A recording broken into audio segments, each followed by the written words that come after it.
MicroStrategy beli 12.000 Bitcoin senilai 347 juta dolar. Dan juga BlackRock Bitcoin ETF berpeluang untuk di-approve oleh SEC. Kita akan membahas hal ini sekaligus technical analysis dari Bitcoin. Tapi sebelum kita masuk ke pembahasannya, pastikan teman-teman suka sama kontennya, like dan subscribe ya. Itu cepat dan gratis kok, cuma 3 detik. Supaya kalian gak ketinggalan infonya, dan saya doakan semoga trading maupun investingnya berjalan lancar. Yang mau dislike kontennya juga boleh, biar channel ini nggak masuk ke rekomendasi kalian dan nggak bisa dicari lagi. Selamat datang di channel Cuan Kripto bersama saya Niko. Di sini tempatnya kita ngebahas segala hal tentang cryptocurrency dengan data tanpa adanya bias, dan komen juga videonya karena di next update kita akan adakan undian giveaway untuk 2 orang pemenang free membership Cuan Kripto. Di grup kita ngebahas ada banyak koin ya. Sekaligus jika ada peluang bagus untuk masuk market, saya juga share ke teman-teman di grup member, baik itu di futures market maupun di spot marketnya. Buat teman-teman yang mau langsung join ke grup tanpa nunggu giveaway juga bisa kok. Tapi itu nanti di akhir video dijelaskannya ya.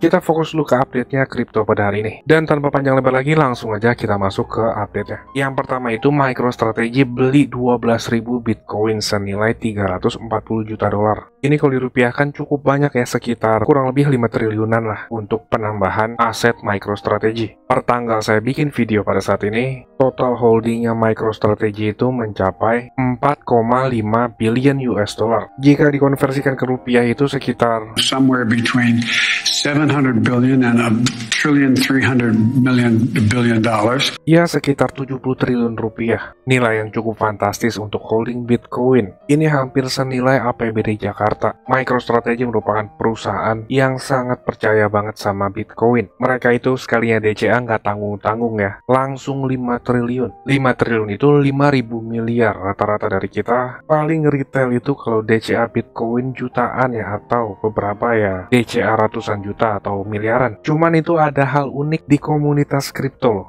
Biasanya saat MicroStrategy beli Bitcoin, nggak lama itu harganya langsung ngedam. Dan itu udah beberapa kali kejadian saat Bitcoin 40.000, lalu di Bitcoin 34.000 dan juga di bulan April kemarin. Jadi di komunitas kripto itu nyebutnya kutukan MicroStrategy. Ketika orang ini beli Bitcoin, nggak lama itu langsung ngedam. Entah itu hanya cocok logi atau media massa yang telat ngabarinnya. Dan kalau berdasarkan data itu, MicroStrategy average buy Bitcoin itu sekitaran 29.600 per Bitcoinnya. Dari total 70 triliun rupiah Bitcoin yang mereka punya. Ada berita yang nyebut 29.600, ada juga yang bilang 28.100. Ini masih misteri ya. Karena saat mereka beli Bitcoin itu bisa dikatakan cukup rahasia dan nggak beli di exchange seperti retail pada umumnya. Karena kalau pembelian besar lewat exchange itu akan membuat lonjakan besar di market. MicroStrategy itu nggak pengen terjadi hal seperti ini. Makanya rata-rata institusi itu belinya lewat over the counter. Taunya mereka beli itu dari analytics blockchain wallet mereka. Terakhir itu ada penambahan sekitar 12.000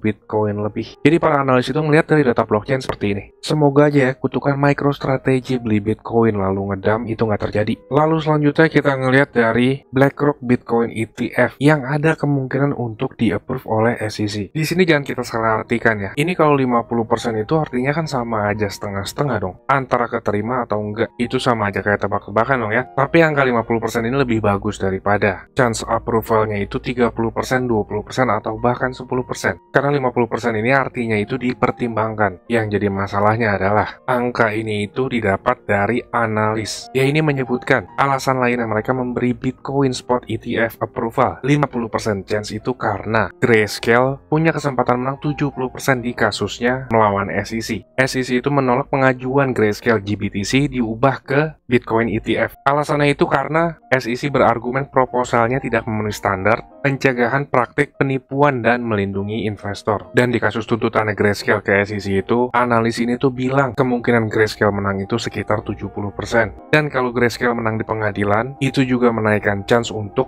pengajuan aplikasi BlackRock Spot Bitcoin ETF di-approve. Yang kita tahu itu BlackRock merupakan aset manajer terbesar di dunia. Bisa dibilang semua perusahaan terbesar di dunia itu miliknya BlackRock. Dan buat apa BlackRock buang-buang waktu atau ngelirik Bitcoin kalau memang Bitcoin nggak ada potensinya? Ya seenggaknya mereka itu ingin ambil andil juga di ranah kripto ini. Atau mungkin juga mereka nggak pengen retail itu kaya lebih dulu daripada mereka. Dan kalau aset manajer terbesar di dunia ingin masuk ke ranah kripto juga, hampir dipastikan mereka itu ingin jadi pemain utama yang mengontrol di balik layar. Kalau menurut kalian gimana? Tulis ya di kolom komentar, karena dengan komentar kalian juga berkesempatan untuk mendapatkan giveaway undian membership cuan kripto. Sekarang kita lanjut deh, ngelihat Bitcoin dari sisi trader. Dengan kata lain, kita ke technical analysis. Tapi sebelum itu, yang masih nonton sampai detik ini, jangan lupa like dan subscribe ya. Lanjut.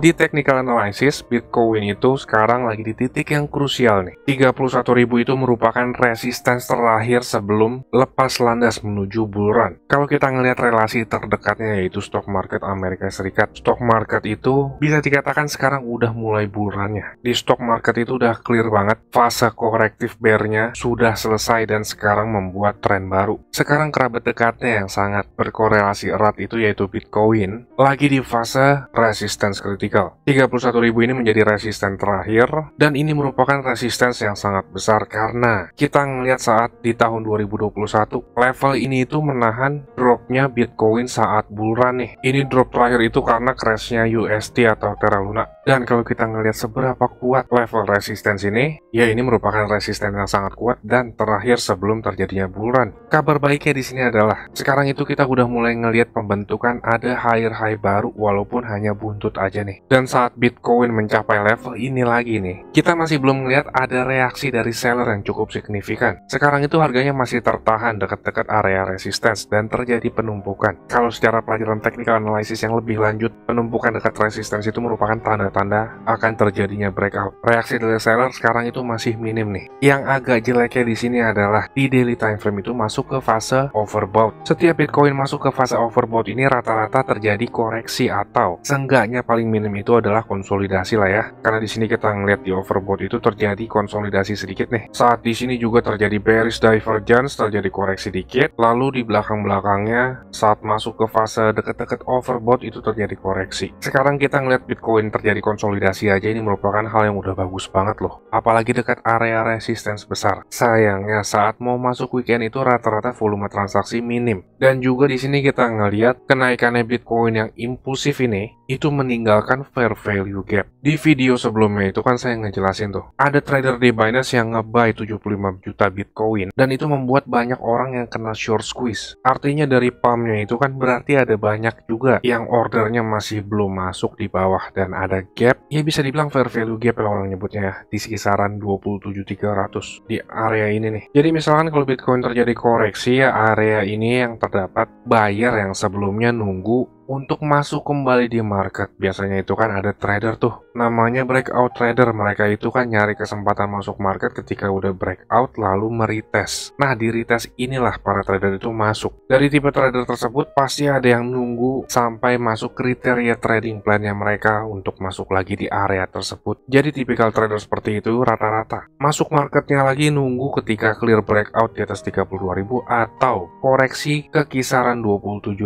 atau 28.000. Itu ada cukup banyak banget loh trader yang seperti itu. Makanya terbentuklah tuh sebuah teori fair value gap. Jadi kalau Bitcoin terkoreksi area tersebut secara teknikal maupun psychological bisa dikatakan cukup kuat. Kalau kita turun ke time frame lebih rendah yaitu 4 jam, kemarin itu sempat terbentuk yang namanya bearish divergence, dan saya sering juga ngejelasin tuh divergence itu merupakan indikator yang lagging, dan terbentuknya divergence itu nggak selalu terjadi sesuai kriteria divergence tersebut. Contohnya, misal terjadi bearish divergence, nggak selalu setelah membentuk bearish divergence itu harganya langsung ngedrop atau koreksi. Money market itu ranah yang nggak ada kepastian ya. Kalau teman-teman nyari kepastian udah pasti salah teman-teman, bukan tempatnya di ranah investing, trading, atau hal semacam inilah. Karena para profesional trader itu paham banget loh, dan mereka terbiasa dengan yang namanya possibility atau chance. Contohnya itu lihat nih tadi nih, analis dari NYC Stein. Dia itu kan ngomongnya berdasarkan persentase ya, bukan sebuah kepastian. Jadi kalau teman-teman nanya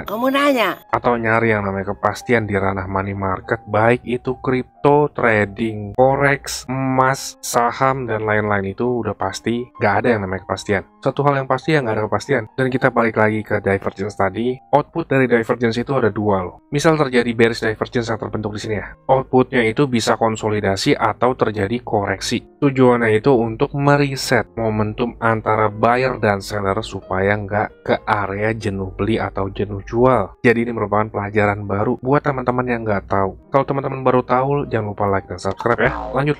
Nah, di sini yang kita lihat output dari bearish divergence adalah konsolidasi nih. Dan ini merupakan tanda yang bagus banget loh. Konsolidasinya itu dekat-dekat sama area resistance, dan sekarang itu bisa dibilang lagi di area netral. Kalau terus-terusan seperti ini ya, bisa-bisa nggak lama kita akan ngelihat Bitcoin ikut breakout seperti stock market. Di time frame 2 jam itu lebih clear kelihatannya, dan di time frame ini kita ngelihat Bitcoin itu terbentuk symmetrical triangle nih. Sekarang lagi di area resistance ya. Kalau kita hitung secara Elliott Wave, sebentar lagi fase corrective triangle-nya ini hampir selesai. Rata-rata di uptrend itu possibility-nya cukup besar untuk breakout lagi ke atas. Misalkan sekarang kita ngomongin breakout-nya. Jika Bitcoin breakout dari 31.000, next level resistance-nya itu ada di kisaran 34.000 sampai 35.000-an. Kita zoom out jauh, ada yang bilang ini tuh merupakan kompleks HS ya, walaupun neckline-nya agak rancu nih antara di dua tempat ini, tapi kalau kita gambarkan ini sebagai inverse HS itu, area potensial targetnya juga pas ke kisaran 35.000-an. Secara bull flag atau bull pennant, kita masih belum clear sih ngelihat konsolidasinya itu sampai di area mana. Misal rata-rata bull pennant ya, karena sekarang baru impulsive move, dan setelah impulsive move itu kan rata-rata harganya istirahat dulu tuh. Misal konsolidasinya di minggu ini atau minggu depan terbentuk seperti ini, secara target itu ke kisaran 36.000-an. Tapi kalau kita ngeliat dari struktur market, next level resistance-nya itu dari 34.800 ke 35.000 itu pas banget ya. Dan juga misalkan retail trader nih ngelihat harga seperti ini ya, ini kan resistance besar. Ada juga tuh trader yang masuk dengan posisi short atau jual di futures market. Order short misalkan tebal nih di sini.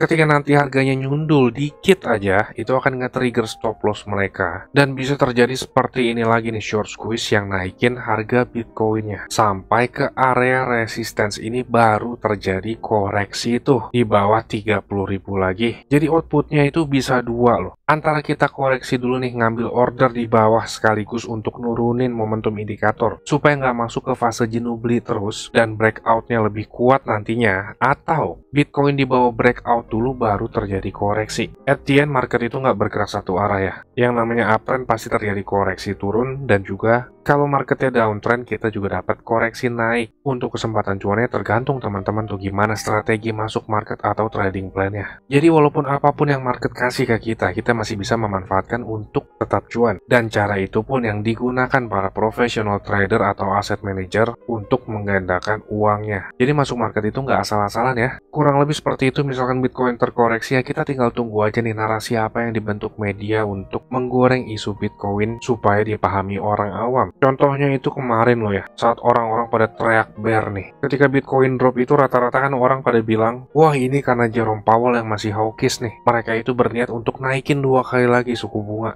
Hal-hal seperti itu kan yang ngegiring opini ya. Dan bisa dibilang cuma saya doang nih 2 minggu lalu yang bullish terhadap Bitcoin. Ini 2 minggu lalu saya bilang market segera pump. Saya juga ngejelasin ke teman-teman di grup, share juga entry saya masuk marketnya tuh. Saya ngejelasin hal seperti itu udah biasa banget terjadi di kripto. Saya udah mulai cicil beli koin-koinnya tuh, saya jelasin juga. Lalu trading plan-nya juga saya share ke teman-teman di grup. Di Bitcoin saya beli di futures market, spot market, dan dalam 2 minggu aja udah dapat untung yang lumayan tuh. Ini raw gains 25% loh, belum termasuk leverage. Jadi kalau di grup kita itu ngebahas ada banyak koin sekaligus. Jika saya mau masuk market ngelihat kesempatan yang bagus, saya share juga ke teman-teman di grup. Ini itu grup berbayar tapi murah banget, recehan deh, nggak sebanding sama aset teman-teman dan juga edukasi yang didapat. Lebih murah teman-teman join grup daripada beli gorengan atau es teh manis per harinya, receh banget kan? Buat yang nggak suka bayar mau dapat gratisan juga bisa kok. Teman-teman komen aja videonya, nanti di next update kita akan adakan undian untuk 2 orang pemenang free membership cuan kripto. Tinggal komen videonya, simple kan? Kalau teman-teman suka sama yang saya jelasin di sini, saya jamin teman-teman akan jauh lebih suka kalau di grup. Dan buat teman-teman di sini yang ingin langsung join ke grup tanpa nunggu giveaway akhir bulan, caranya teman-teman tinggal tonton klip video berikut ini. Saya tunggu di grup ya. Saya mau kasih tahu juga, cuan kripto ini ada grup Telegram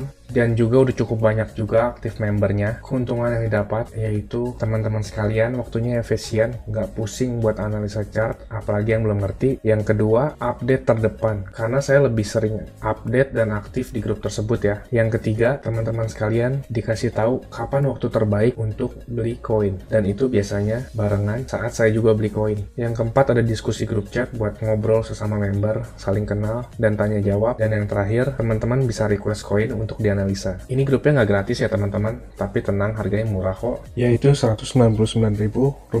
Tapi tunggu dulu, karena diskon buat teman-teman sekalian jadi Rp99.000 doang. Atau kalau dihitung, itu sama aja kayak Rp3.300 per hari. Ini biaya per bulan ya teman-teman. Rp3.300 tuh murah banget ya. Harganya sama kayak parkir di pinggir jalan. Tapi kalian bisa dapat manfaat yang cukup banyak dari grup ini. Ini harga promo ya teman-teman, cuma buat 100 pendaftar pertama. So jangan sampai ketinggalan ya, karena tinggal sedikit banget slotnya. Teman-teman bisa ngeliat sendiri ada 92 member aktif, dan saya kebanyakan lebih aktif di grup ini. Dan juga setiap ada peluang, saya selalu kasih tahu ke grup ini kapan untuk entry-nya. Bisa lihat di sini ada 3 video yang di unlisted dari YouTube, karena ini khusus untuk member dari grup tersebut. Kalau kalian berminat, saya akan kasih link Telegram di kolom deskripsi. Kalian tinggal chat, saya berminat gabung. Ditunggu di grup ya. Capek kan beli pas lagi tinggi, jual pas lagi rendah? Ayo, buruan gabung grup ya. Saya pamit dulu, salam. Cuan kripto, cuan terus.